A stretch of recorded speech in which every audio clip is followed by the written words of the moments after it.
चिल्लाकर बोल। उसको जलील समझती थी, कोई उसको ऊँट की नकील से खेलने वाला जानता, तो कोई उसको जोड़ा का खिताब देता, तो कोई उसको बदतमीज जैसे गैर मुअज़्ज़ब अल्फाज़ से याद करता। लेकिन जब कुरान आया तो जिसका नाम अरब था, सहाबाए किराम हो गए जिन्हें नफरत से याद किया जाता था, उन्हें रज़ियल्लाहु अन्हु और अल्लाह का एजाज़ मिला। अरे मत कर।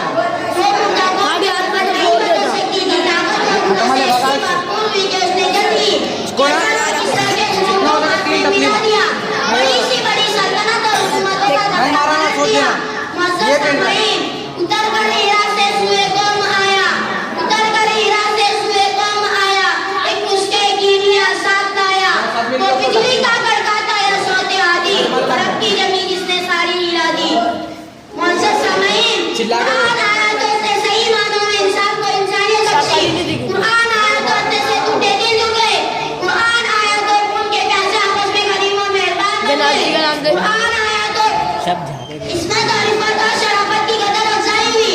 हाँ मुझे कह लेने दीजिए। कुरान आया तो रोशनी आई, कुरान आया तो तारीकी कबूल हुई, कुरान आया तो अमन मान और सलामती आई, कुरान आया तो दिल से सब कुछ मिला। मगर अफसोस अफसोस हमने कुरान को छोड़ दिया, हमने उसकी पाकीज़ा तालीमात को भुला दिया। नतीजा ये हुआ कि हम मुसलमान को जिसके सर पर इज्जत का ताज था, आज बुराई के दारुदार में जाहिर है। अल्लाह का भी उनका मुकद्दर बन गई।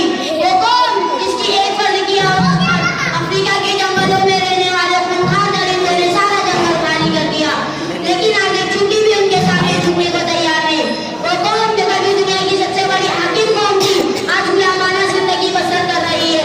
उम्मत मुस्लिमा के उलूम फरजंदो उठो, समझो और कुरान से वाबस्ता हो जाओ और कुरान के रंगों से अपने घर को मुनव्वर कर दो, वरना याद रखो तारीख हमें कभी माफ नहीं करेगी। वो मुअज़्ज़ज़ थे ज़माने में मुसलमान होकर, वो मुअज़्ज़ज़ थे ज़माने में मुसलमान होकर, हम खौर तारीख़ कुरान होकर, वमा अलैना इल्लल बलाग। अस्सलामु अलैकुम।